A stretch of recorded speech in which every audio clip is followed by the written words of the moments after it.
et ikkagi me oleme ikkagi iseseisev riik, et me ei pea kõike, no ma saan aru, et kusagil on midagi öeldud, aga ühel võib ju ka selja sirgeks ajada, kui siin asi väga jamaks läheb siin erinevatest nagu kohati kisub ikkagi see väga absurdi ära kogu see regulatsioon. Tere, härra Neivelt. Tervist. Tere. Kuidas teil läheb?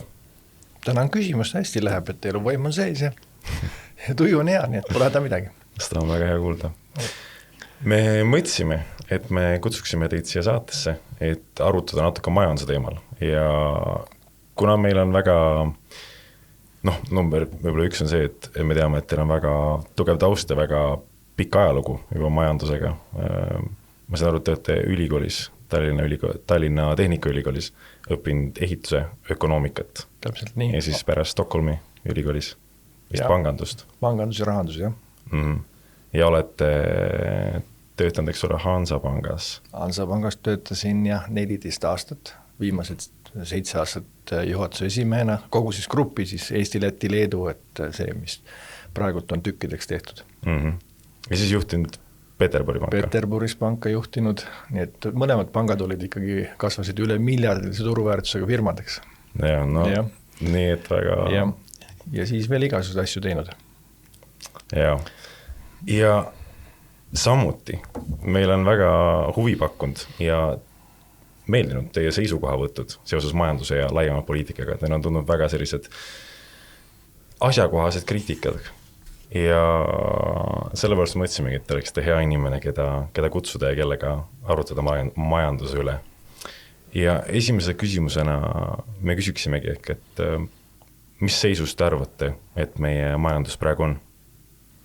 Jah, et kui ma, võib tunduda, et ma vahetavalt kritiseerin, aga ma üldiselt ikkagi ütlen niimoodi, et kui mul on mingi kriitika, siis ma pakun ka välja mingisugused lahendused.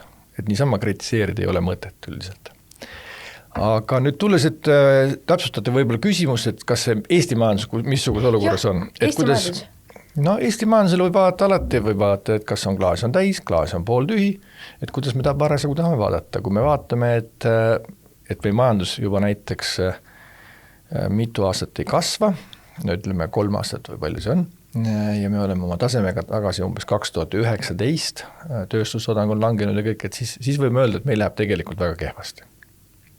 Sest meie küsimus oli sellest, et võib-olla on mingid lahendused on olnud valed, aga tahaks aru saada, et kas see pilt, mis meile sellest staatuskohast või sellest olukorrast maalitakse, mille jaoks need maksutõusud ja kõik muud erinevad meetmed on, et kas see on õige, et olukord on halb? Ja teine pool on selles, et kui me vaatame jällegi, et ega meil nüüd siis midagi väga hullu ka ei ole, kui me positiivselt tahame vaadata, eks ole, et tänavad on autosid täis, kui on koolivaheaeg, siis on autoparkla lennujaamas on täis, kusagil pole autot panna, isegi öeldakse, et inflatsioon on sellepärast kõrgem, et turismi lennud on kallimad kui muidu, siin oli, ma ei saanud aru, kuidas statistikalt see niimoodi võimalik on, aga igasugused asju võib vaadata ja veel kord, kas on positiivne või negatiivne, aga fakt on selles, et majandus meil ei kasva viimased 3 aastat ja eelarve täitmisega meil on probleemid. Ja seda eelarve täitmisega probleemi on siis meie valitsejad asunud täitma niimoodi, et me tõstame makse. Eks? Aga tegelikult, kui me vaatame seda suurt pilti, siis maksulaekumis on ikkagi sõltub kaasest, üks on nagu maksude määr ja teine on majandusaktiivsus. Et kui aktiivne on majandus, et kui aktiivsed on siis need inimesed, kes siis siin midagi ette võtavad, kas neil on inimesi, keda palgata, kas neil on tooreid, mis hinnaga on mingisugused sisendid saadaval ja kõike muud. Ja see, et kas midagi tehakse või mitte, eks ole. Ja kui ei tehta, siis miks ei tehta? Nii et selle minu arust me ei ole tegelenud selle majandusliku aktiivsuse. Me oleme lähenenud ainult ühelt poolt nagu lineaarselt, et paneme makse juurde, et küll me siis saame nagu eelarvesse rohkem raha. Aga tegelikult on see, et meil on majandusaktiivsus on langenud ja miks on majandusaktiivsus langenud? Ega see pole midagi üllatavat, ka terves Euroopas loetakse ette 2 suurt põhjust, mis on problemaatiline, on kogu see bürokraatia, regulatsioonid, mis on Euroopas tulevad ja teine on energia hind. Need on nagu üle-euroopalised probleemid. Ja siis on veel, ütleme, meie spetsiifilised probleemid on see, et me oleme ikkagi siis Venemaa naaber praegult, me oleme siis seoses Ukraina sõjaga on sanktsioonid, on kogu see kaubandus kogu see, ütleme nagu energiavahetus on ju tegelikult siin piiri peal kinni pandud praktiliselt kõik. Kui ennem käisid alates turistidest, lõpetades siis kaubavoogudega, siis need on kõik ju ikkagi väga nagu pisikeseks jäänud, kokku kuivanud. Ja siis on meil on eriti veel on Eestis on problemaatiliseks olnud viimased jällegi 3-4 aastat on olnud inflatsioon.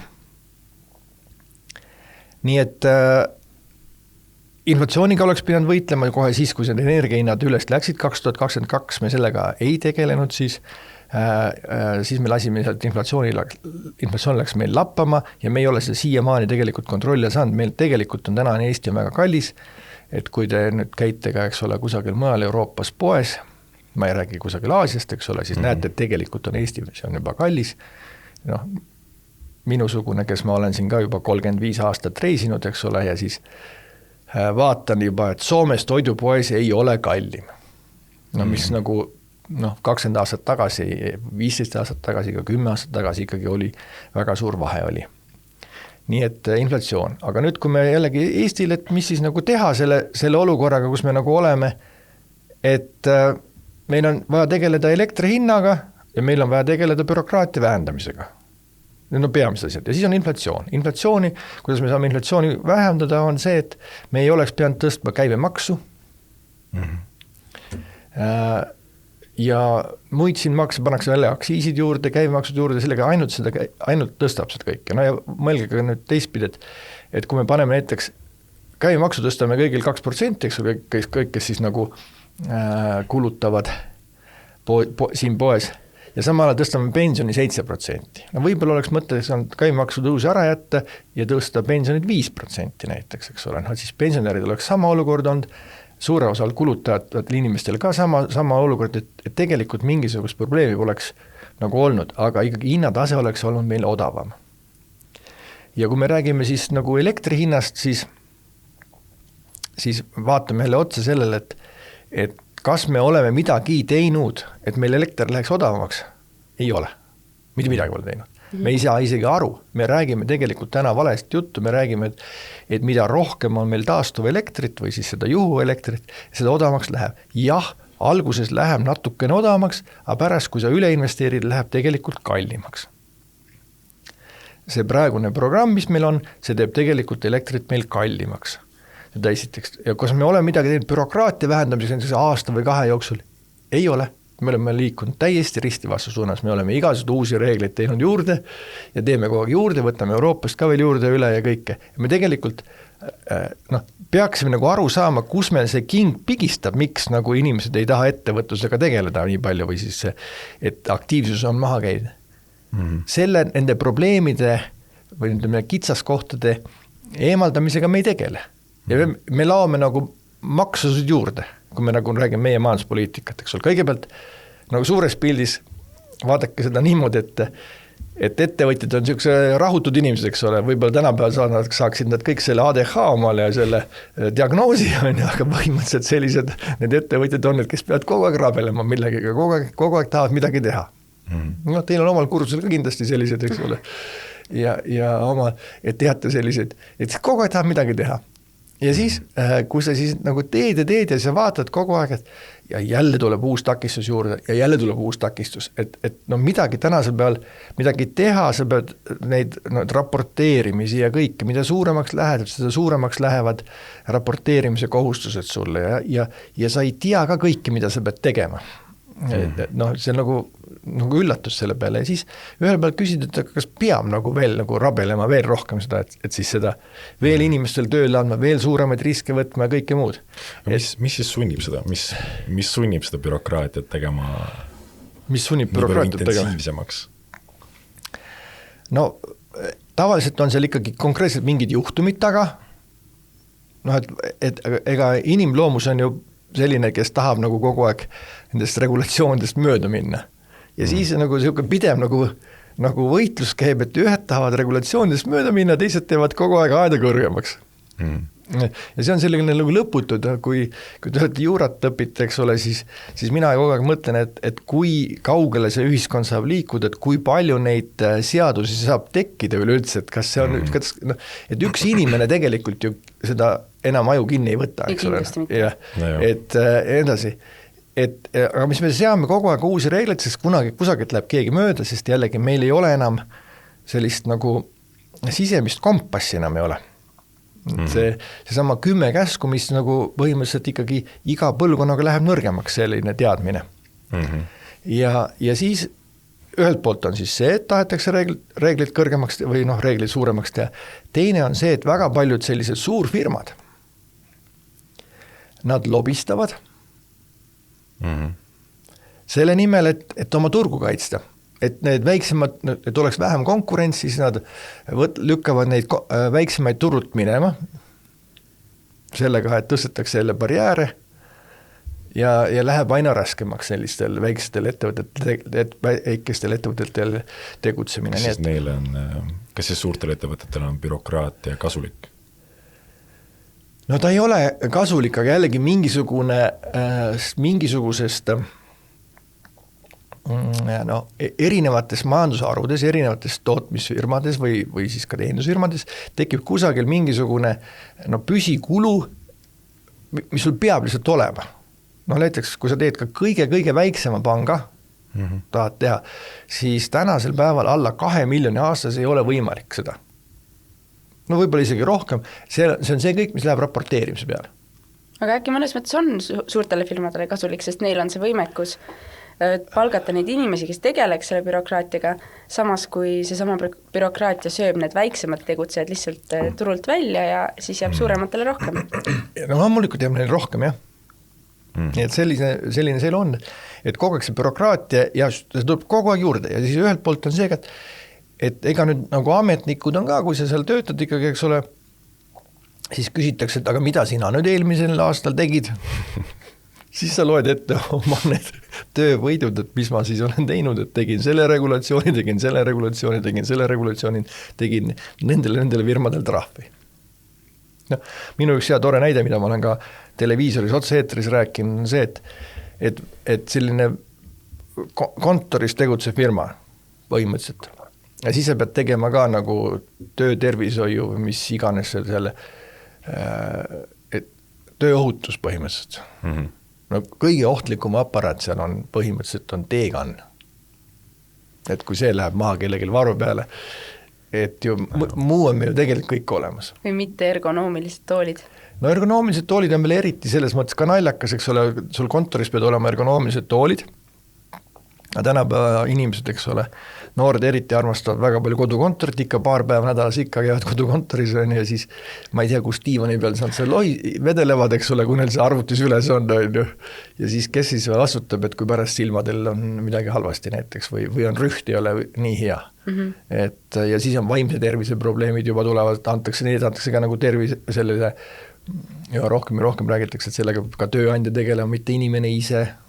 See on nagu selles mõttes sellega absurdne olukord, et me ju oleme uhked oma selle PISA testi tulemuste peale, et meil on kõige targemad kooliõpilased ja nii edasi.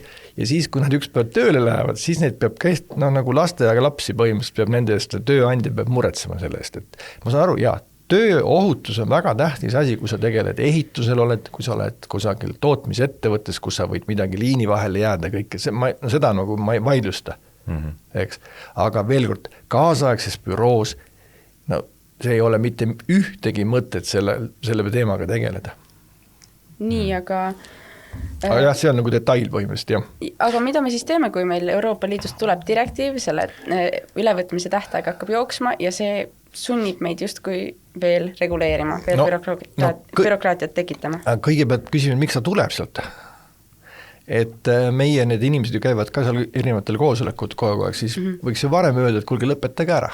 Seda me vist väga riigile ei tee. Palun lõpetage see pull ära, et seda ei ole mõtet teha, see on esiteks. Teiseks on see, et ikkagi me oleme ikkagi iseseisev riik, et me ei pea kõike, ma saan aru, et kusagil on midagi öeldud, aga ühel võib ju ka selja sirguks saada, kui siin asi väga jamaks läheb siin erinevatest nagu, kohati kisub ikkagi see väga absurdi ära kogu see regulatsioon.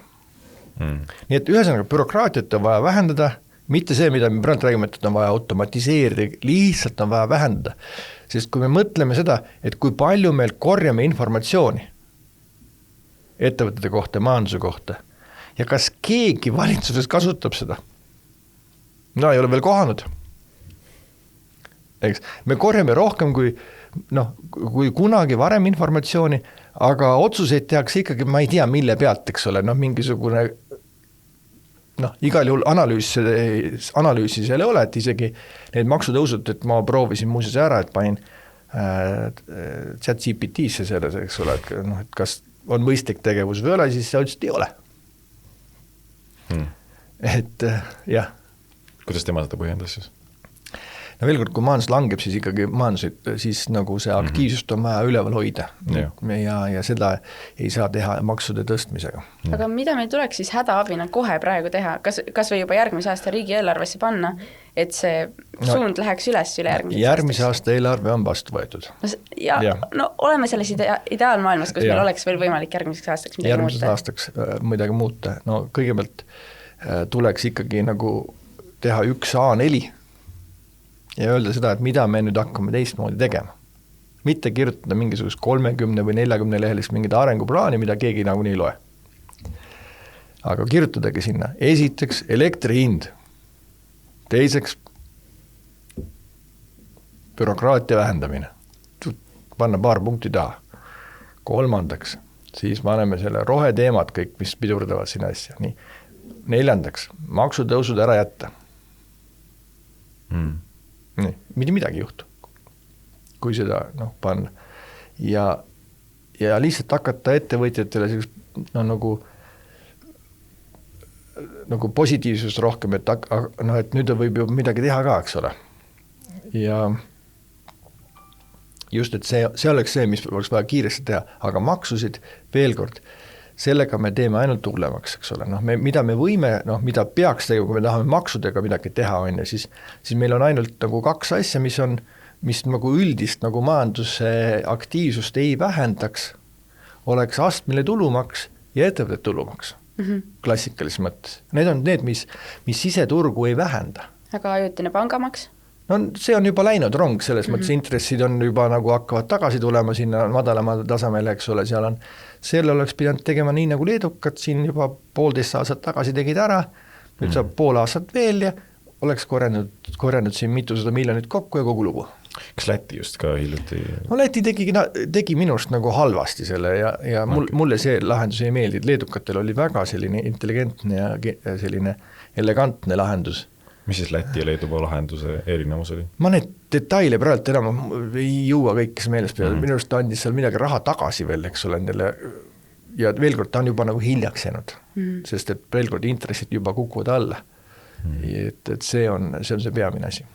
Aga mina olen seda sama teemat arutades inimestega kuulnud seda, et olgu, aga kui me jätame ära kõik need maksutõusud ja siis meil ju suureneb see riigieelarve miinus, et meil peab kuskilt see raha tulema, aga teie ütlete, et kui me jätaks need ära, siis võib-olla korraks tunduks, et on miinus, aga tegelikult majandus hakkaks kasvama ja läheks olukord ikkagi paremaks. Küll ta lõpuks nagu paremaks läheb, sellepärast, et veel kord me saime ikkagi suure šoki osaliseks siin 2022, eks ole, kuna piirid pandi kinni, eks ole, see on ühelt poolt ja energiahind läks meil ülesse. See oli, lihtsalt majandusel on vaja anda natukene aega kohanemiseks. Me seda aega ei andnud tegelikult, eks ole, ja tegelikult juhtus ka see, et kui nüüd eelmine aasta kevadel tuli uus valitsus pärast valimisi, siis hakkas tegelikult ise paanikat tekitama juurde. Ütles, et nüüd on nii halvasti, nüüd on kõik eelarve on nii suures puudujäägis ja inimesed ka vaatasid, oi, et ongi nagu võib-olla kehvasti, siis jätsid midagi nagu kulutamata. Ja kes jättis kulutamata, kes jättis investeerimata ja nii edasi. Et see on veel kord aga kui me praegult oleme mis me oleme teinud, eks ole, tõstame oma käibemaksu kogu aeg. Ma nüüd enam ei mäletagi, mis see nüüd kohe nüüd tuleb, üks tuleb siin uuest aastast, üks tuleb poole aasta pealt, eks ole, need maksude tõusud. Aga vanemad inimesed mäletavad seda, et kunagi oli tulumaks oli 26 Eesti Vabariigis. Enne seda, kui Reformierakond hakkas seda langetama, siin see oli umbes 2007, millal ta hakkas seda langetama, või 2006 juba. Ja siis oli, käimaks oli 18. 18 pluss 26, palju on? 44, täpselt nii. Kui palju praegu, kuidas praegu on? Ma teeks, et läheb 22 või? 22, 44. Kokku 44. Aga mida see tähendab? see, kes kõik oma palga poes ära kulutab, tema jaoks midagi ei muutu, eks ole, ikka 44 põhimõtteliselt. Aga see, kellel on suurem sissetulekud, nemad ikka võidavad. Sest nad, kes on võimeline oma sissetulekutest säästma, siis tema võidab sellest. Eks, see 44. Nii et meil oli tegelikult siis 15 aastat oli madalam maksukoormus ja tegelikult me laadisime sellise nagu oma selle käimaksu tõusuga siis pärast see 2008 kriisi, mis 18 tõusis 20 peale, et me laadisime tegelikult sellisele inimesele, kellel ei olnud säästu ja kellel ei olnud sissetulekut sellised, et oleks võimalik säästa, me laadisime tegelikult seda maksukoormust temale rohkem peale proportsionaalselt. Ja see veel kord, et kui me tahame, et siseturg kasvaks ja nii edasi, et siis ikkagi me ei saa maksustada neid, kellel ei ole midagi maksustada. Et siis ju raha ju tegelikult ringlusesse ei lähe, aga siis, kui inimesel on madalam maksumäär, ta teenib, ta saab rohkem kulutada. Aga suurema sissetulekuga inimesed, kui nemad siis, eks ole, madalam maksumäär on, ega siis nemad poodi kulutama ei lähe, eks ole, siis nad hoiavad selle raha pangas või ostad aktsiaid. Ja täna on veel meie see maksuseadus on veel nagu nii sugune, et me oleme uhked oma tulumaksusüsteemi peale, aga samal ajal mitte keegi teine pole sellist kasutusele võtnud, eks ole. Üle 20 aasta. Nii. Et ja minu selline kõige nagu absurdsem näide minu jaoks selle praeguse meile ettevõtte tulumaksusüsteemiga on see, et kui mul näiteks siin kasum ettevõttes tekib vaba raha investeerimiseks, siis meil just nagu räägitakse kogu aeg, et meil on investeeringud, on tulumaksuvabad. Aga investeering on nagu, mis asi on investeering? Investeering on, eks ole, põhimõtteliselt on see, et kui ma ostan näiteks Apple'i aktsiaid. Ostan Apple'i aktsiaid, kannan ühe ülekande, teen Tallinnast kusagile kaugele. Raha läheb minema, kõik. Ja teine on see, et ma panen selle sama raha, panen siia, palkan kedagi. Teeme mingisugune startupi või mingisuguse muu asja, panen selle raha siia, siinsed inimesed saavad tööd, tulevad maksud, see inimene kulutab selle raha siin poes ära, see elavdab siin majandust, eks ole.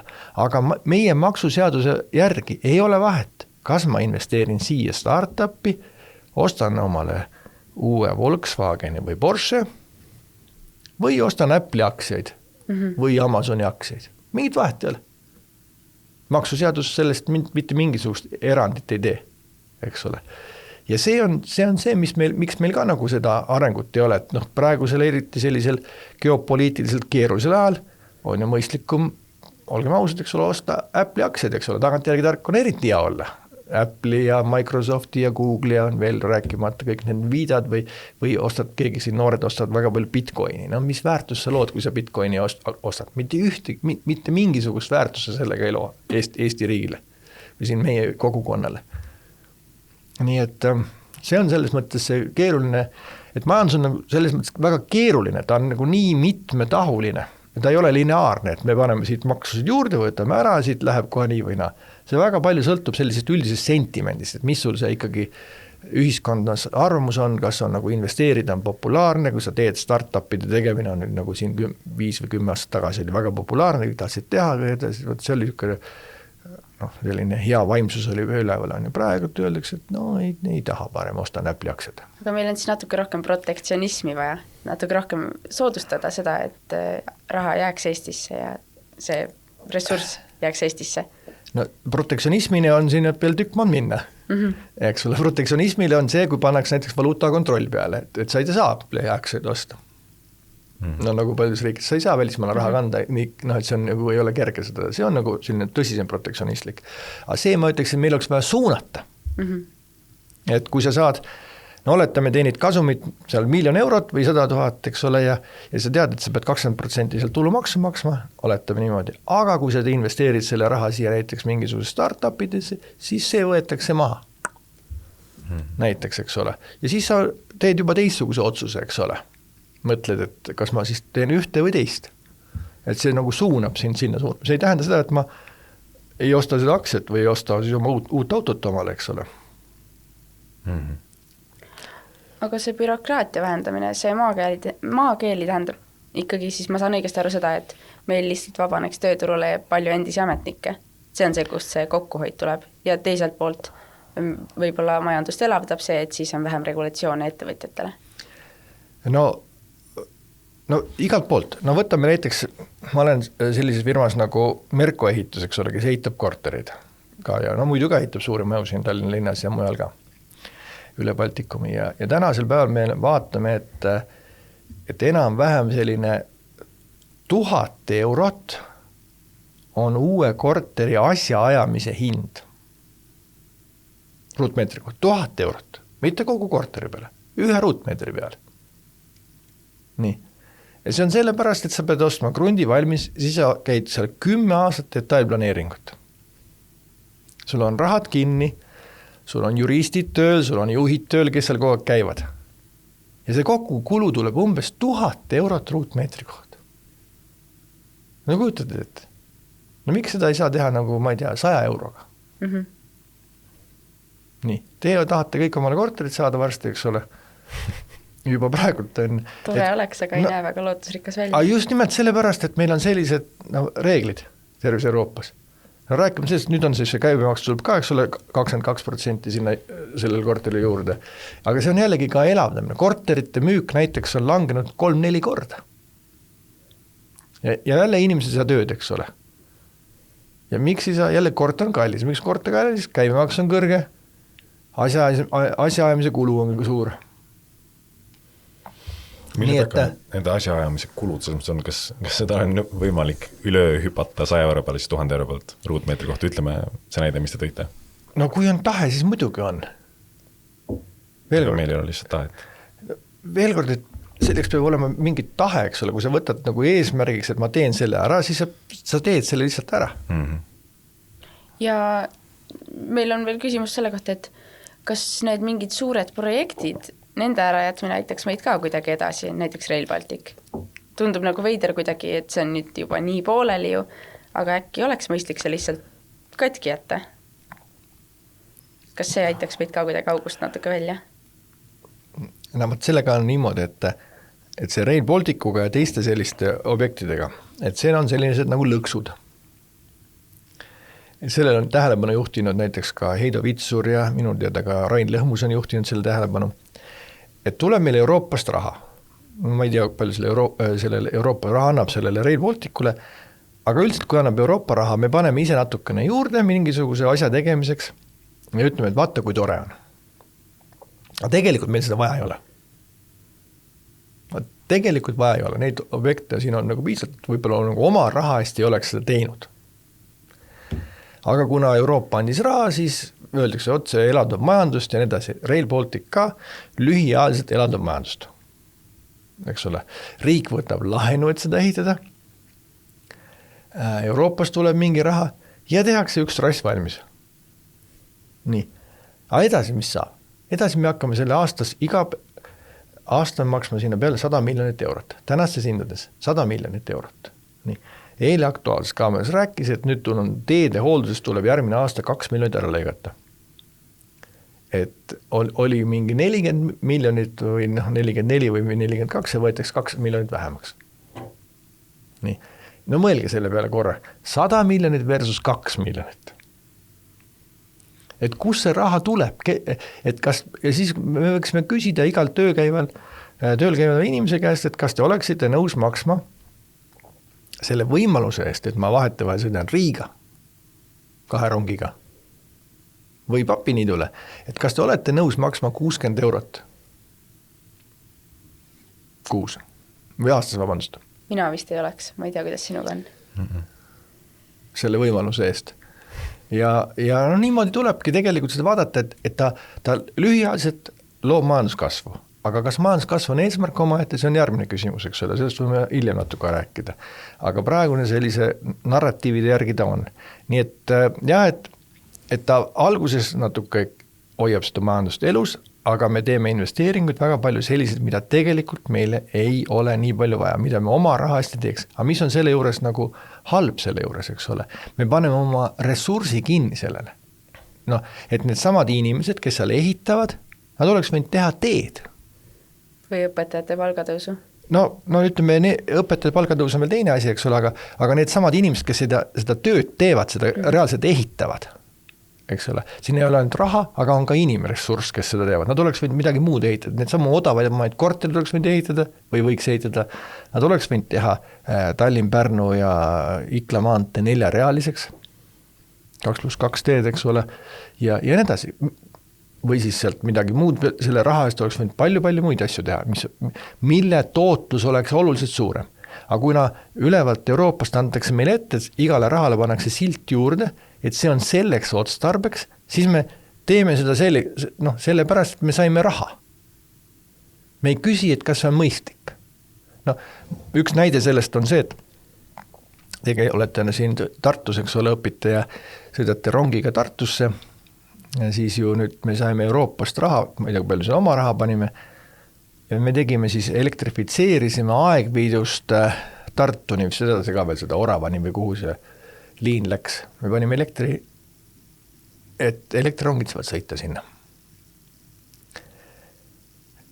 Ja sinna läks, ma ei tea, kas 200 miljonit või palju sinna läks, see oli päris suur summa oli. Ja kui te nüüd korra mõtlete selle peale, et see sõidab seal kusagil metsade ja põldude vahel, õhuprobleem ei ole seal, mingi saastamine ei ole absoluutselt mitte mingi probleem. Eestis ei ole tegelikult õhupuhtusega probleem, meil on Euroopa üks puhtamaid õhke või õhkust, kuidas öelda. Ja siis ja me tegime siis elektrifitseerisime, samal ajal kütame gaasiga ja põlevkiviga, eks ole, et osa elektrit ka või ostame sisse.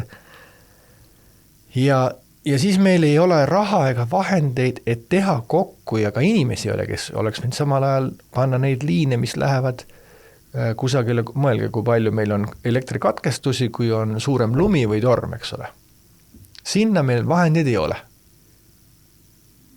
Ei ole raha, ei inimesi. Ja siis tegime elektriliini, selle elektrirongile tõmbasime selle ära. Kas see oli mõistlik? Nagu hea peremehelik käitumine. Mina väidan, et ei ole.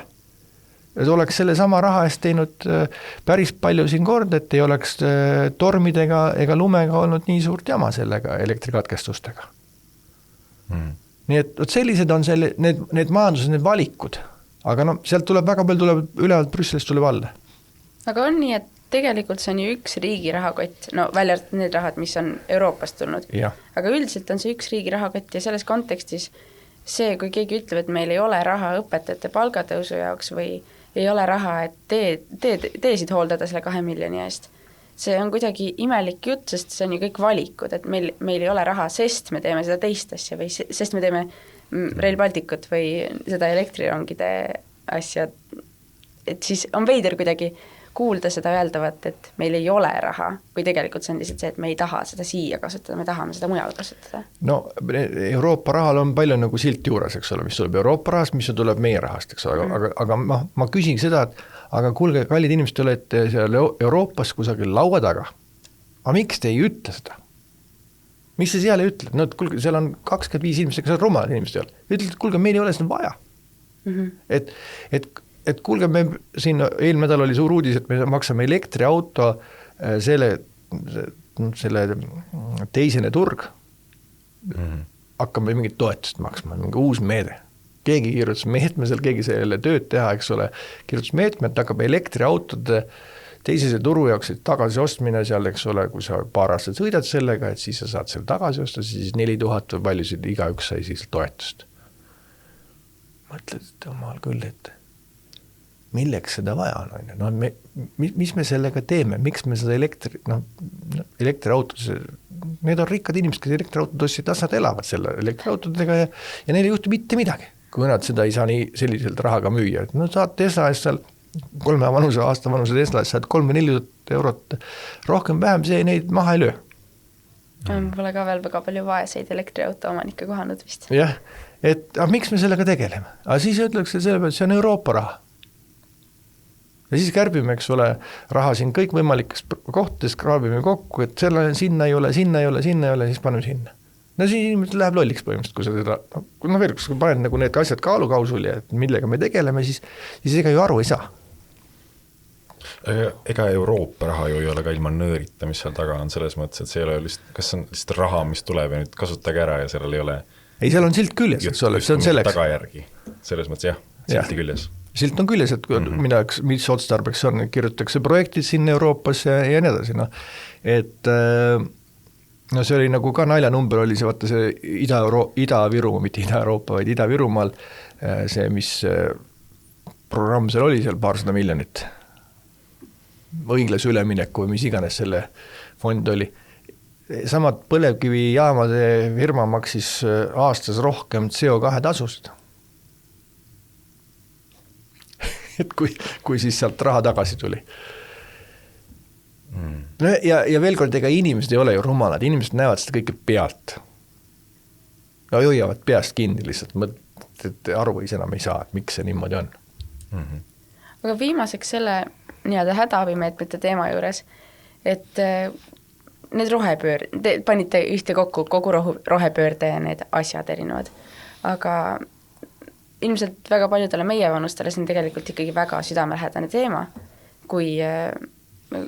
ja kui öeldakse, et jätta kogu see asi ära, siis see mõjub kuidagi punase rätikuna, aga mida see tähendab tegelikult, et jätta ära, kas see ei ole meile siis ohtlik, kui me selle ära jätame?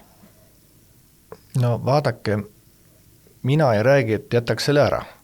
Ma olen kogu aeg selle poolt olnud ja lapsest saadik on mind kasvatatud kokkuhoidlikult ja vaatame, et paned enda järel tuled kustu ja väga palju ei kuluta ja sööd toidu ära, ei viska toitu ära ja selliselt hea peremehelik, normaalne, roheline käitumine käib igati nagu mõistliku elustiili juurde ja ei tohi nagu raisata ja kui on võimalik sõidad ühiskondliku transpordiga Tartusse, mitte oma autoga ja nii edasi.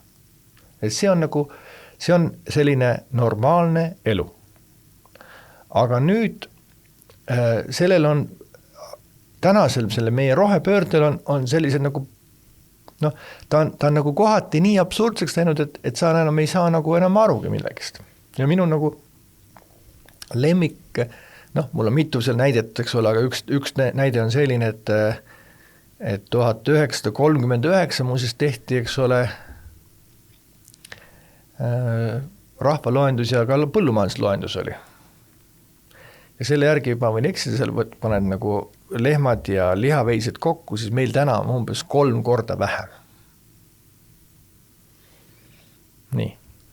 Ja praegult me tegeleme selle, et meil ei tohiks rohkem olla lehmi, sest et nad nagu CO2 või metaani või mis iganes, ma ütlen, nagu aga ma ütlen, et 3 aastat tagasi oli, või siis 80 või 90 aastat tagasi oli lehmasid 3 korda rohkem. Siis keegi ei rääkinud, et lehm on probleem. Nii.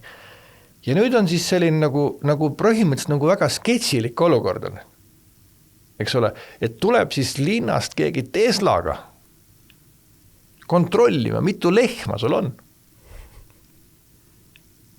Et ega sina ikka ometi meil siin seda CO2 või metaani ei siin, eks ole, siin ei väga palju nüüd välja ei lase, et vaata, mis sa nüüd teed siin, eks pead lehma. Tema tuleb siin tubli, tuleb oma kliimaneutraalse Teslaga tuleb, eks ole, sest keegi on nimetanud, et elektriauto on kliimaneutraalne.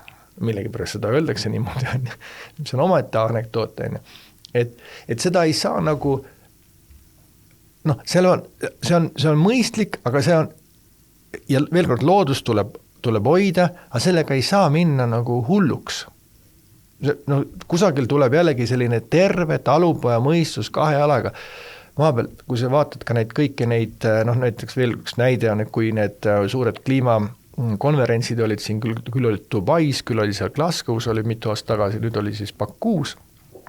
Seal kunagi loeti ära mitu 100 või 1000 või ma ei tea mäleta enam neid eralennukeid sinna maandus. No tulid kõik, eks ole, sinna, muretsesid selle kliima pärast ära, siis lendasid kõik tagasi ja siis läksid oma suurte jahtide peale. Mis ma ei tea, 50 või ma ei tea, mitu liitrit tunnis võtavad seal või 80 või mis iganes. Ja see on see, mis mulle kogu selle asja juures nagu vastu hakkab, et oleme mõistlikud, kulutame vähem ressursse, kirjutan 2 käega alla. taaskasutame asju kõik, eks ole, et ostame vähem asju, siin need uuskasutuskeskused, kus on, et kui sul jääb midagi üle, viid tagasi, eks ole, ja nii edasi. Ära viska ära, noh, nagu prügi siin tekita nii palju ja nii edasi, aga kogu see tegelikult ju selle rohepöörde on küll see, et neid tegelikult pakendid tuleb kogu aeg juurde ja juurde, on ju, kui te vaatate, noh, mina vaatan oma tarbimist, eks ole, et ma üritan mitte midagi sealt võimalikult vähe osta, aga ikka see pakendid tuleb kusagilt. Et võtan oma selle nõudepesuvahendi ja siis selle lasen uuesti sealt poest täis selle, eks ole, ja see on kõik on tore käitumine, nii ma tulebki teha, aga veel kord ikkagi ärme nüüd ikkagi nagu lehmi piirama hakka, sest nemad ei ole süüdlased, eks ole, ja veel kord, et siis me tuleme siis veel kord selle elektriautoga siis seda kontrollima ja edasi ja nii edasi ja nii edasi, et see üldiselt ikkagi vähem kulutada, selle pealt ma olen küll väga, väga poolt sellel. Selge, aga siis vist oleme valmis liikuma teise ja huvitavama teema juurde. Jaa, me oleme siin natuke puudutanud neid hädaabimeetmeid, aga me saame aru sellest, et kuna meie rahvusena meie sündivus on viimastel aastal väga madal ja sellest tulenevalt ka meie rahvas on vananev, siis selles mõttes need hädaabimeetmed toimivad küll mingil perioodil, aga pikemas perspektiivis nendest ju lõpuks selles mõttes kasu ei ole, kui meie rahvas välja hääbuks. Et mis see selline nagu tugev paradigma nihe peaks olema, mida me ette peaksime võtma? Vot seda teate teie paremini, eks ole.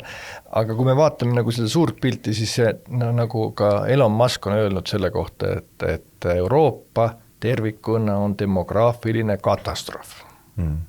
No ja ma arvan, noortele tänasele raadiokuulajatele kindlasti Elon Musk on suur autoriteet, eks ole, suurem kui mina kindlasti. Ja tema on öelnud ka, et Euroopa on tegelikult demograafiline katastroof. Ja kui me vaatame siis seda pilti, kuidas see välja näeb, et vanuselised grupid paned sinna nüüd ritta ja siis ta peaks olema niimoodi enam-vähem, et ülevalt läheb väiksemaks, eks ole, inimesed, mida vanemaks saavad, et vähemaks jäävad, all on jäänud, aga üldiselt alguses on ikkagi päris 50 aastat enam-vähem ühesugune. Ja nüüd ta hakkab muutuma selliseks nagu pallikujuliks natukene. Alt on ikkagi sündivus on nagu kolmandiku võrra väiksem, kui peaks olema. Ja sealt hakkavad tegelikult nagu ka lühiajaliselt hakkavad majanduse probleemid sealt pihta, et ta juba on sealt nii väike, et nagu ka Euroopa analüüs näitab, et kui me räägime nagu näiteks ka Euroopa majanduskasvust, et kui meie majanduse tootlikkus Euroopas kasvaks sama kiiresti, kui ta on kasvanud viimased 10-15 aastat. No tõmbame joon edasi, et see kasvab nii kiiresti, tootlikkus. Ja samal ajal, eks ole,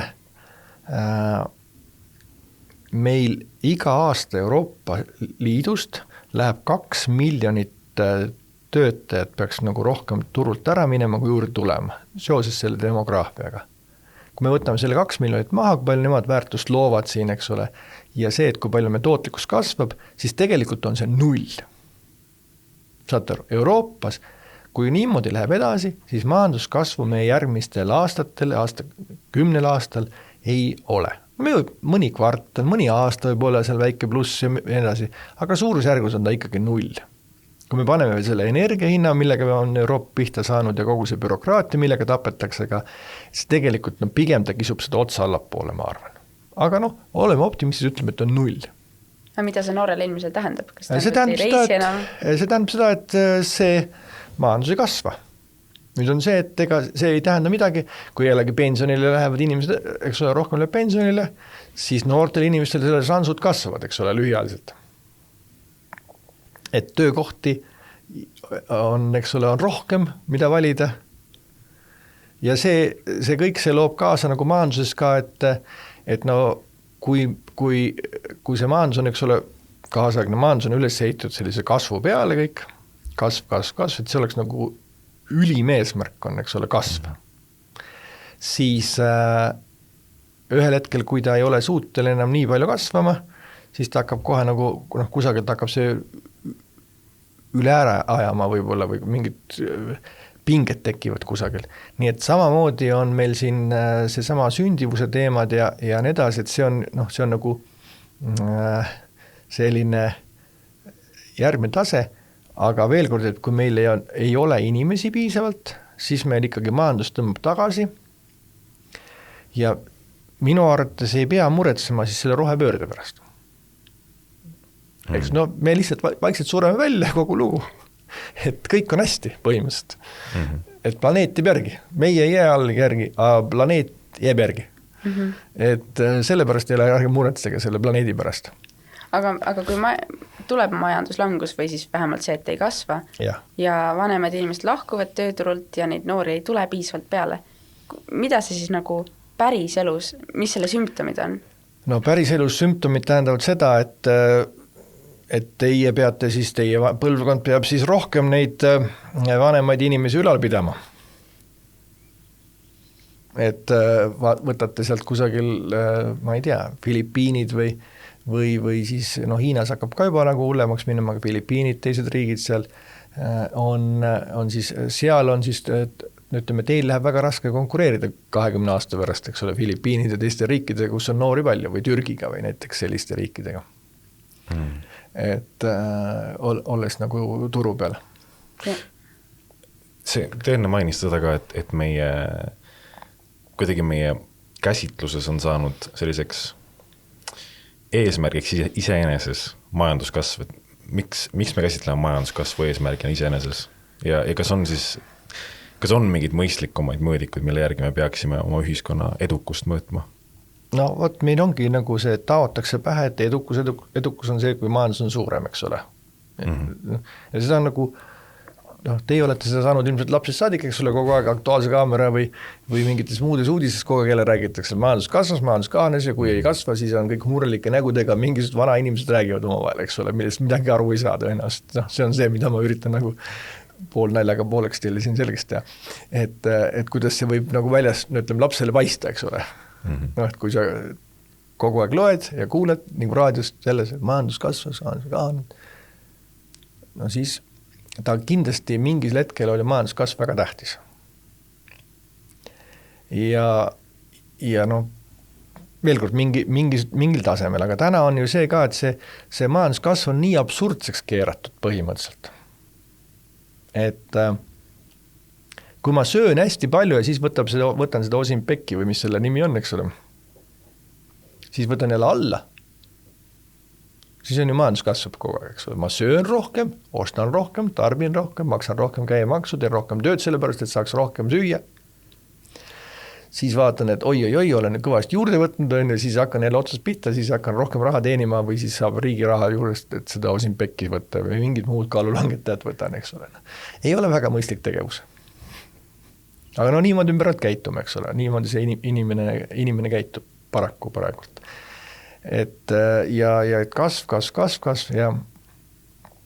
ja ma arvan, et siin on mingis muutused tulemas, ma millegipärast usun seda, et inimesed saavad aru, et see majandus ei tee siin nagu õnnelikuks või õndsaks, eks ole, õndsaks teeb mingisugused, kui te küsite ka inimeste käest, küsite oma vanuste käest, et mis teid tegelikult õnnelikuks teeb. On see, kui teil on lähisuhted korras, eks ole, kui teil on perekond, kui teil on armastus, kui teil on piisavalt vahendid, et seda midagi lubada. Aga see, et kas ma nüüd tahaks, et oi, et mul on siin nagu 200 ruudune maja, tahaks 300. Eks ole.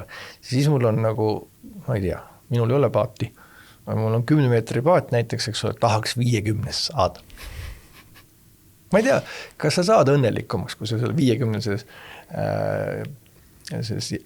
meetrises jahis oled. Mul on seal mitmed väga jõukad inimesed tuttavad, on ju, ütlen ausalt, et selle jahi pidamine on jube tüütu tegevus. See on jube kallis esiteks, eks ole, teiseks on see, et sa pead neid inimesi palkama, need tekivad seal mingid probleemid seal omavahelised ja et see ei ole nagu väga lihtne elu. Et kas ta õnnelikuks teeb see suur jaht, seda ma ei tea, ma ei ole väga kindel, eks ole. Aga see näitab ka mingisugust staatus, kui sa juba kusagil sinna oled jõudnud. nii et aga tulles selle sündivuse või selle peale, et ma arvan, meil on tegelikult vaja kogu seda paradigma muutust, et me oleme mõnes mõttes, me oleme oma mõtteviisiga, oma sellise ideoloogilises oleme pankrotis. Ütleme, minu jaoks on kogu selline kapitalism, kus me seda täna oleme, et ta on ideoloogiliselt natuke kinni jooksnud. Et noh, veel kord, et ta läheb juba nii kaugele, et veel kord, et kas me siis tõesti peame rohkem sööma ja siis võtame kaalulangeta. Et see on nagu see õndsuse tundemärk. Meie oleme kõik üles kasvanud sellises nagu dihotoomias või selles binaarses süsteemis, et meil on sotsialism ja kommunism ühel pool, kapitalism teisel pool ja kuna me saime väga halva kogemuse kommunismiga, järelikult me peame täielikult anduma kapitalismile ja siis võib-olla tooma sisse mingid sotsiaaldemokraatlikke või sotsialistlikke mõjutusi vahepeal, kui liiga kaugele asi läheb. Aga selles kontekstis, kus võib-olla siis on peamiseks eesmärgiks seatudki see majanduskasv ja me näeme ju, et see tegelikult meid ei toeta. See ei tee õnnelikuks kedagi ka. See ei tee kedagi õnnelikuks, sul ei ole lapsi, ei ole, eks ole, ikkagi on, aga vähe on, eks ole, lapsi on ühiskonnas vähe, õnnelikud ei ole, aga muud kui paneme edasi. Aga kas me peame mõtlema selles nagu kahe variandi süsteemis või selles dihotoomias või oleks tegelikult võimalik mõtestada kuidagi kolmandat moodi, et ei pea valima ühte või teist? No vaadake, siin te peate peeglisse vaatama, kuidas te tahate, on ju. Et teil on nagu noored inimesed, mina olen 57-aastane, ma olen ka veel noor inimene, aga te olete veel nooremad, eks ole, et te saate nagu seda uut ühiskonda kujundada ja ma arvan, see on väga õige, et me ei pea nagu kohe nagu ütlema, et meil on nagu mingisugust kaks nagu ideoloogiat, eks ole, nagu et nüüd rohkem midagi ei ole.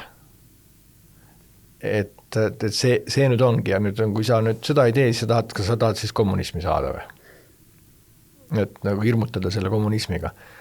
Et seda, ma arvan, nii ei peaks seda asja püstitama, eks ole, seda peaks püstitama ikkagi seda, et veel kord vaatama, et mis on see, mis meid nagu ühendab, mis meid nagu rõõmu teeb ja kui kaugele midagi on võimalik teha ja ma arvan, siin on ka selline mõnes mõttes väga positiivne lahend on ees ootamas, eks ole, kui nüüd me endale teadvustame seda,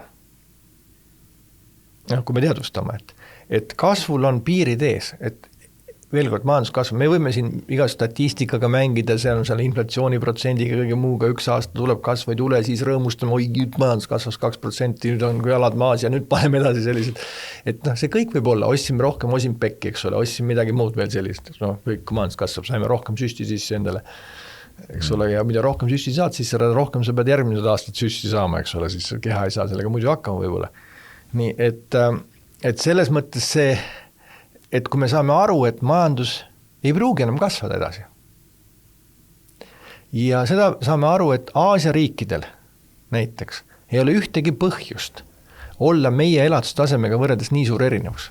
Et nad ei ole meist nagu laisemad, pigem vastupidi, nad teevad rohkem tööd kui meie, on ju. Nad ei ole rumalamad, aga sissetulekud on Aasias veel, eks ole, madalamad, nii palju. Et see erinevus kaob ära. Sellega peab läänemaailm harjuma. Ja see muutub.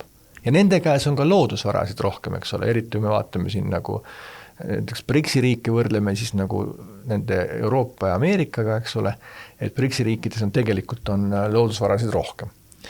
Nii et me ikkagi peaksime vaatama seda, et me peame hakkama otsima mingisugust nagu uut, nagu ma ütleksin, narratiivi selle kasvu asemele. Me oleme kasvu usku, vanasti inimesed ususid jumalasse, eks ole. Nüüd usume kasvu, usume SKT kasvu. See ei ole nagu selles mõttes nagu mõistlik tegevus. Aga veel kord, et ma arvan, et siit ja mina ei ole see, eks ole, kes seda suudab siin täna teie laua juures siin öelda, et mida peaks nagu tegema. Mul selleks nagu kompetentsid puuduvad, aga ma arvan, et kui me teadvustaksime, et me ei saa lõputult kasvada, me peame otsima mingisuguseid muid lahendusi siin. See ei tähenda seda, et me ei tee tööd. Ei, me peame tööd tegema ikka, eks ole, tööd peab alati tegema, aga et me saame mingisuguse nagu teistsuguse hingamise, et veel kord, et meil ei oleks seda, nagu meil praegult on siin, nagu siin ennem rääkisime ka enne saate algust, et eile räägiti, et kuidas treeneritel palka tuleb natuke vähendada, eks ole, noh, mingisugused mõningad eurot või mis iganes, eks ole. Et no see ei ole nagu õige põhimõtteliselt ja samal ajal me teeme mingisuguseid asju, mida meil kellelgi vaja ei ole tegelikult. Paneme sinna raha sisse. Et ma arvan, et seal on võimalik seda ikkagi nagu seda ühiskonda teha ja ma arvan, et selline kogukondlikkus on üks märksõna võib-olla. Et inimesed sellises nagu suuremates gruppides, mitte ainult perekond, aga natuke suuremad kui perekonnad, saaksid nagu üksteist rohkem toetada. Sellele on vist väga palju tähelepanu pööranud eelmise sajandi esimeses pooles ka Chesterton ja Belloc distributismi või noh, nüüd on see ümber nimetatud vist lokalismiks, aga selle märksõna all, et alternatiivina kommunismile ja kapitalismile kolmanda teene siis selline mudel, mis väärtustab seda, et see productive property ja üldse eraomand oleks jaotud võimalikult laialt ja just, et toetada riiklikul tasandil seda kogukondade iseregulatsiooni ja omavahel ühiselt tegutsemist ja võib-olla see jätab alguses sellise natuke sotsialistliku mulje väga kapitalistlikus ühiskonnas kasvanud inimesele, aga tegelikult siis mudelina ja selle ideena see seda üldse ei ole. Aga mulle tundub, et te räägite millestki sarnasest.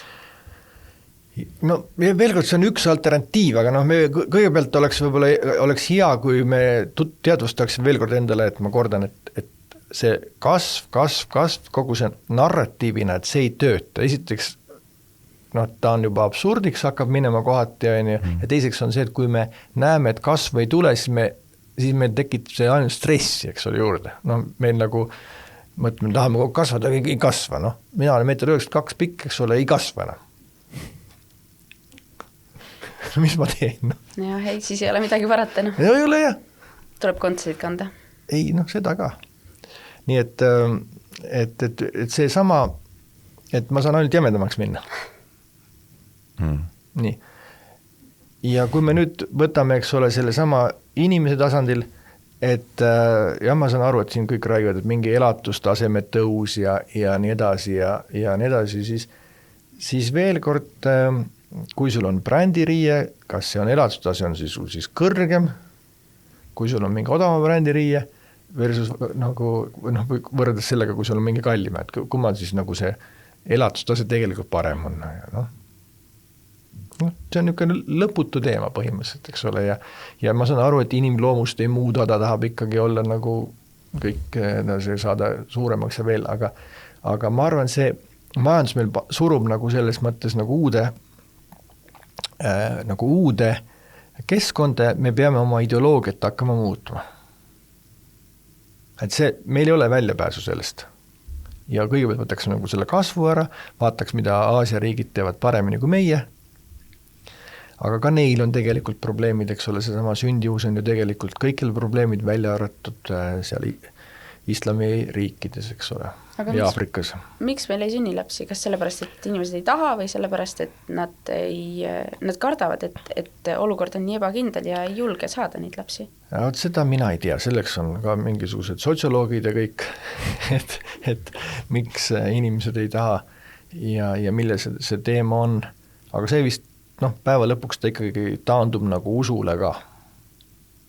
Et kas sa usud, et sa saad hakkama või sa ei usu?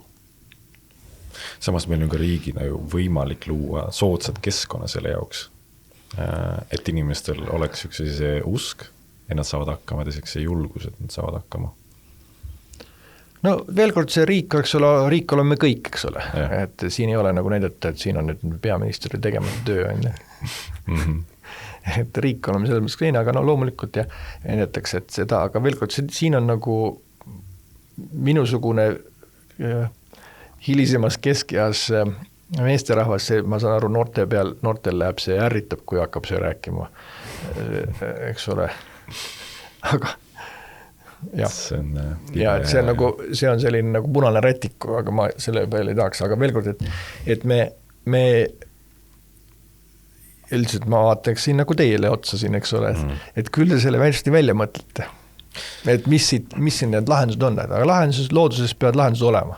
Ja kindlasti oli lahendus see, et me sõidame Teslaga lehmasid kontrollima. Seda ma võin teile öelda. Et otsige seda mujalt, seda lahenduse kohta. Et see ei tööta, eks ole, see läheb ainult hullumaks inimesed, eks ole, siis seal tekivad kõigil lühised, eks ole, no et see inimene, kes Teslaga sõidab seda lehma kontrollima, see läheb hulluks, on ju, ja siis see, keda kontrollib see Teslaga sõitja, eks ole, see läheb ka hulluks põhimõtteliselt sellise asja peale. Meil juba käis ju, kas Pealtnägijast käis läbi see, et inimesed peavad salasigasid, sest sigade pidamise regulatsioonid on nii hullud, et inimestel on keldris salasead. Ma seda ei tea, aga võib-olla tõesti. Veel kord, aga need reeglid on tõesti nagu ja noh, osa veel juurde, need, kes seda ellu viivad ja seda kontrollivad, need on omakorda veel sellised väga detailis kinni, ütleme siis niimoodi, viisakalt. No, enne järgmise küsimuse liikumist ma siis prooviks vahekokkuvõtte teha sellest, mis me rääkinud oleme selles mõttes. Seoses selle paradigma nihkega, ehk siis kas või noorte inimestena ja üksikindiviididena me peaksime lähtuma pigem mitte sellest, et endale 10-meetrise paadi asemel 50 meetrist saada, me peaksime keskenduma lähisuhetele ja tähendusrikkusele oma elus. Ja mitte niivõrd mingisugusele majanduskasvule, kui ma sellest õigesti aru saan. Nojah, et veel kord, eks ole, küsige oma vanemate või vanavanemate käest, eks ole, et siis, ja siis mõelge, et mis neile, noh, vanavanemad on täna kõige õigem teil küsida, eks ole, et küsige, et kui neil ei oleks lapselapsi, et ühtegi lapselast ei oleks, või oleks, et mis nende elu siis oleks? Kas nad sellist elu ette kujutaksid? Et see on minu arust üks hea kontrollküsimus. Ja ma arvan, et nii palju, kui mina tean neid, kellel on lapselapsed, eks ole juba, siis nendel elu mingid prioriteedid kohe muutuvad.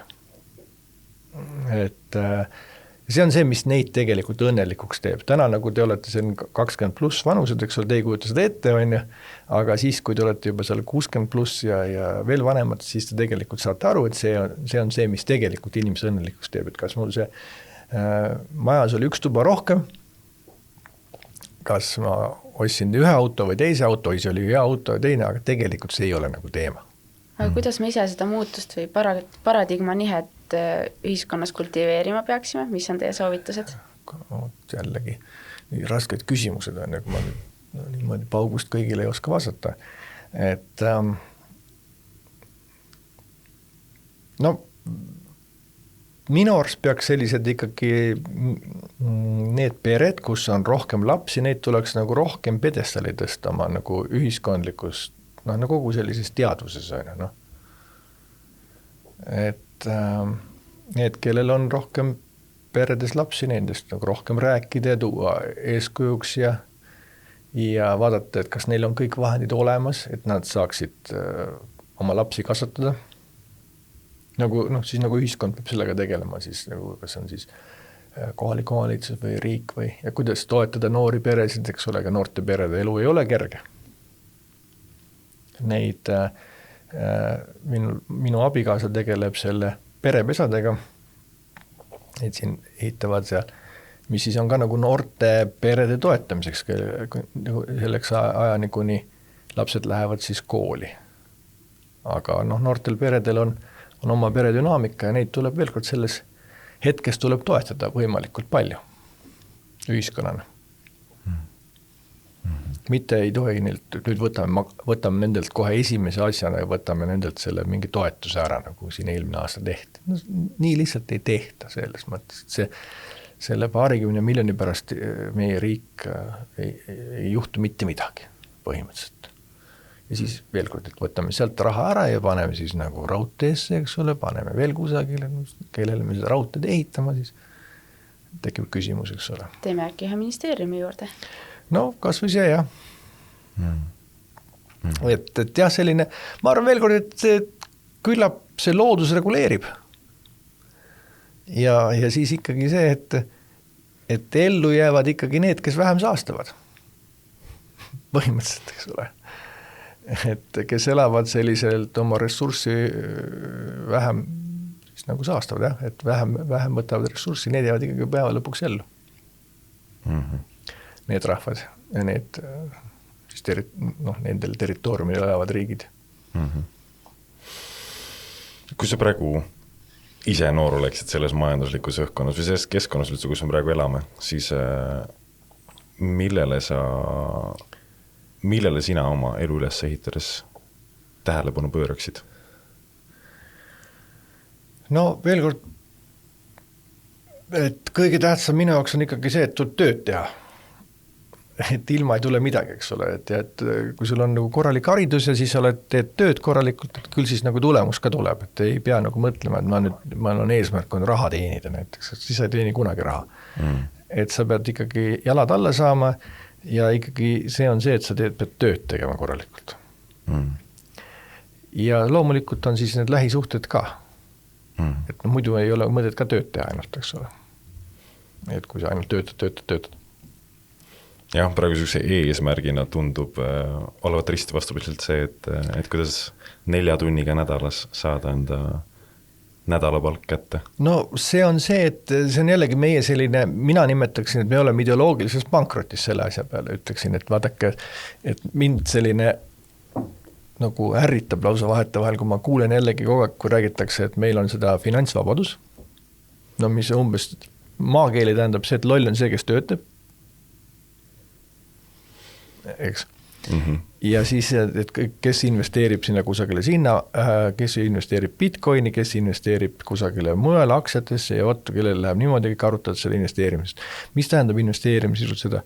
Et mina tööd ei tee, teised teevad minu eest tööd. On ju nii? Ja kas me siin oleme nagu paremad, kui teised ei tea, veel kord, kui raha trükitakse kogu juurde, nagu on seda viimased aastat väga palju tehtud, siis loomulikult aktsiahinnad ja kõik need muud bitcoinid ja kõik muud on kasvanud, aga see on nagu jätkusuutlik, ma kahtlen. See tundub kuidagi veider. Et jah, et ta ei ole nagu ühiskonna väärtust, ta ei ole nagu inimesed peaks väärtustama töö tegemist. Et ma teen tööd, millel on konkreetne tulemus, hommikul hakkab pihta ja veel kord, meil on mõtet rääkida, meil on nagu teeks 5 päeva ei tee 5 päeva asemel 4 päeva tööd, eks ole, et kui mina olin noor ja me pankasid ehitasime, siis me töötasime 7 päeva nädalas ja vahest ka 6 ja siukest mõistet, et saaks 4-päevase töönädala, ma oleks lolliks läinud sellega, mis ma aega peale oleks hakanud, eks ole. Niisugune huvitav. Kohati ma käisin ühte teatritükki vaatamas, mille siuke kandev mõte oli see, et kus siis teie generatsiooni inimene ütles, et ta on raske, talle tundub, et meie generatsiooni noortel on raske olla idealistid. Sellepärast, et just kui me oleme sellises infoühiskonnas, et me kogu aeg elaks nagu mingisugune kollapsi ääre peal, et ei ole nagu mõtet isegi panustada. Et see on väga huvitav. Et kuidas leida lihtsalt enda seest seda idealisti mingil määral. Ja lootust. Ja lootust, jah. Lootust, jah. Jah, see on loomulikult, eks ole, kui nüüd mõelda seda, et siin, eks ole, ütleme minu vanused ja natuke vanemad, natuke nooremad, eks ole, me asusime siis nagu kapitalismi üles ehitama oksalt, on ju. Et kuna see eelmine sotsialism või kommunism, kuidas me seda nimetasime, et see oli paha, et nüüd hakkasime kõik nagu paremaks tegema, eks ole, niimoodi. Ja oli entusiasm oli hästi palju, eks ole, nüüd siis võtame tagasi 10-15 aastat tagasi, siis tehti kõik, eks ole, seda nagu digitaliseerimine oli suur projekt. See, mina nimetaksin seda, et eelmises 2008 majanduskriisis tegelikult meid, minu arvates vedas meid välja maailmas ikkagi põhimõtteliselt selline digitaliseerimine ja see, et Apple tegi avatud arhitektuuri. Et kus igaüks sai oma äppi sinna panna kohe seda pärast seda, siis sai ka mitte ainult Apple'is. Aga ennem olid kinnised arhitektuurid, et igaüks pidi ühte süsteemi nagu arendas. Ja siis said sinna kokku liita sinna omal. Nii et see, ja siis tekkis nagu noortel võimalused nagu rikkaks saada ja need start-uperid, see on see, mis vedas seda tänased, kes on nagu 35-sed ja 40-sed, eks ole, neid siis nagu väga motiveerivad. Mis nüüd täna sellise 20-25 aasta vanustel on, et seda on nüüd, küll saab tuleb, eks ole, aga küllap selle välja mõtlete, et teil on siin nagu maailmas, eks ole, selles vanuses on nagu miljard inimest vähemalt või rohkem. Et seda mõistust on see nii palju, et küll te selle välja mõtlete, mis see on. Et see eriti veel tänases sellises kollektiivses ühiskonnas, kus informatsioon liigub nii kiiresti ühest kohast teise, on ju, ja ideed ja kõik liiguvad, et kindlasti see ei ole mingi selline suunamudi amet ei ole see, eks ole, kuhu kõik nagu tahavad saada, praegu tundub, et see on nagu ideaal noortele, on ju, aga see kindlasti ei ole see, ma ei usu sellesse. Et see on, seal tekib hoopis mingisugused muud väärtused tekivad, et see on teie kätes kõik. See on raske, aga peab kuidagi ise üle saama sellest paremad ajad Vargamäel on möödas mentaliteedist. Aga kogu aeg tundub niimoodi, aga miks ta tundub? Ilmselt sellepärast, et vaadates oma vanemate generatsiooni, siis see 90 ja kõik see aeg tundus nii inspireeriv. Et tundus, et kõik läheb maailmas paremaks või vähemalt Eestis läheb kõik paremaks. Ja praegu tundub, et ei teagi enam, kas annab midagi päästa, aga tegelikult see ju ei ole nii. Elu on ikkagi praegu palju parem kui oli 90-ndatel. Ja mina jälle vaatan vastupidi, et oi, et siin kõik räägid, et kuidas nendel, kes 90-ndal hakkasid pihta, eks ole, kus nendel vedas ja kõigil oli, vedas kõik, eks ole, et nad sai sellise hoo peale ja vedaski, midagi ei ole öelda. Kellel rohkem, kellel vähem. Aga mina vaatan jällegi teistpidi, et oi, et kui oleks 15 aastat noorem, küll siis oleks äge aeg olnud. Et siis me nagu, eks ole, kunagi me olime ägedad mehed, kes me läksime Baltikumi, vallutasime, ostsime Lätis pankasid ja Leedus ja nii edasi, see oli meie nagu selline, kus me saime kanna maha panna. Aga siis siin 15 aastat tagasi ja 10 aastat tagasi tekkisid hoopis teised võimalused hoopis, eks ole, said terve maailma põhimõtteliselt vallutada, kui sa tegid mingisuguse toreda äpi. Et need võimalused olid tegelikult ikkagi nagu mõõtmatult suuremad nendel, kes siis selleks ajaks olid piisava teadmisega ja siis kogemusega inimesed, et see vastupidi. Jah, see on täiesti tõsi ja tuleb sellest 90-ndate romantikast. 90-ndate romantilist ajad ja kõik oli tore, aga veel kord ei tahaks elada 90-ndates, ma arvan.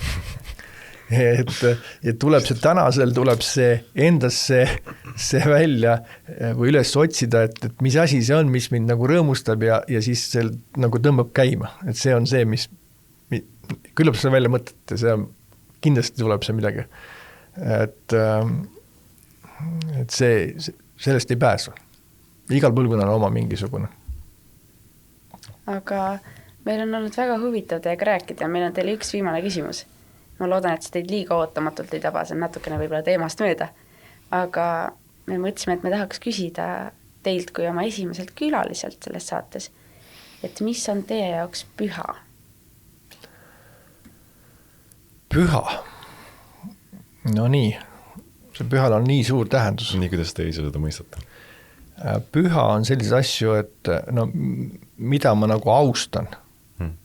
Need on need, mis on nagu et püha, keegi ütleb võib-olla, et püha on nagu riigipüha, eks ole, et ei pea tööle minema. Seda ma ei mõelnud praegu. Aga mis on püha? Püha on see, et sa pead nagu vanemaid austama, eks ole, et mida ikkagi, ütleme, ei ole ilus vastu vaielda, kuigi tahaks ja olen teinud palju ka, eks ole, ja edasi. Et vanematesse austusega suhtuma, mis on veel kord püha, et sa pead lapsi kasvatama, see on jälle püha, nagu ma siin olen kordult täna rääkinud, et see on ka selline püha tegevus. Erinevatesse, näiteks mina isiklikult suhtlen suure lugupidamisega näiteks õpetajatesse, arstidesse, lasteaiakasvatajatesse, kõikidele, ei saa kohe kunagi õpetajale näiteks sina öelda. Nii nagu minu jaoks nii pedestaalil amet. Et see on püha, kirikus käimine on püha, seal mingisugused väärtused on pühad, et ära valeta, ära varasta ja nii edasi. Need on nagu pühad asjad. Palju asju on püha. aga suur aitäh teile, et te Ja tulite palun. meiega rääkima.